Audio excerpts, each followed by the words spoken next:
Sen MBFI കാല് കൊടുക്കുമ്പോൾ വണ്ടി റേസ് ആവുന്നില്ല. പിന്നെ റേസ് ആയാൽ തന്നെ ഒരു പുതു എന്ന് പറഞ്ഞൊരു ബുദ്ധിമുട്ട്. പിന്നെ എയർ ഫിൽറ്ററിന്റെ അവിടെ നിന്നൊക്കെ ഇങ്ങനെ നമ്മൾ ആക്സിലേറ്റർ കൊടുക്കുന്ന സമയത്ത് പടപടപടയെന്ന് പറഞ്ഞ ചെറിയ പൊട്ടൽ. അതിന്റെ കംപ്ലൈന്റ് എന്ന് പറഞ്ഞു കഴിഞ്ഞാൽ അപ്പൊ പെട്രോൾ ശരിക്കും കിട്ടാതിന്റെ പ്രശ്നമാണ്. അപ്പൊ കസ്റ്റമർ ഒരു ഡൗട്ട് പറഞ്ഞു, ടാങ്കിന്റെ ഉള്ളിൽ വെള്ളം ഉണ്ടോ എന്ന് ചെക്ക് ചെയ്യാൻ പറഞ്ഞു. അപ്പൊ അതിനെക്കുറിച്ചുള്ള ഒരു വീഡിയോ ആണ്. അപ്പൊ അതിന്റെ പമ്പായിരുന്നു കംപ്ലൈന്റ്. നമുക്ക് വീഡിയോയിലേക്ക് പോവാം. നമ്മൾ ആക്സിലേറ്റർ കൊടുക്കുമ്പോൾ വണ്ടി റേസ് ആവുന്നതിൽ തന്നെ ഒരു വ്യത്യാസമുണ്ട് കേട്ടോ. നമ്മൾ ശ്രദ്ധിച്ചാൽ മനസ്സിലാവും.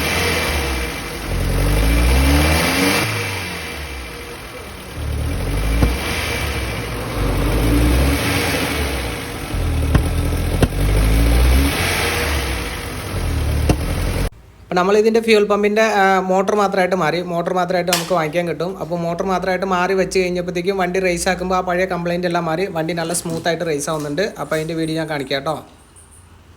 അപ്പോൾ പെട്രോൾ ചാടുന്നതിൻ്റെ ഒരു അളവ് തന്നെ കുറവുണ്ട്. പിന്നെ പ്രഷറും ഭയങ്കര കുറവാണ്. അപ്പോൾ ഒരു കാര്യം ശ്രദ്ധിക്കുക, ആരും ഇങ്ങനെ ചെക്ക് ചെയ്യാൻ നിൽക്കരുത്. അപ്പോൾ ഇങ്ങനെ ചെക്ക് ചെയ്യുമ്പോൾ വയർ കറക്റ്റായിട്ട് പ്രോപ്പറായിട്ട് ടേപ്പ് ചെയ്തിട്ട് വെച്ചില്ലെങ്കിൽ സ്പാർക്ക് അടിച്ച് കഴിഞ്ഞാൽ ചിലപ്പോൾ കത്തി പിടിക്കാനുള്ള ചാൻസ് ഉണ്ട് കേട്ടോ.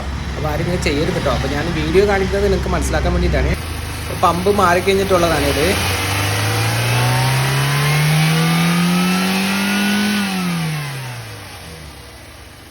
സംഭവമായിരുന്നു കേട്ടോ കംപ്ലൈൻറ്റ്. ഇതാണ് മാറിയ സാധനം. ഇതിന് ഏകദേശം ഒരു 1600 രൂപ ആ റേഞ്ചാണ് വില വരുന്നത് കേട്ടോ. പല കമ്പനിയുടെ സാധനമുണ്ട്, റേറ്റ് ഡിഫറൻറ്റ് വരും.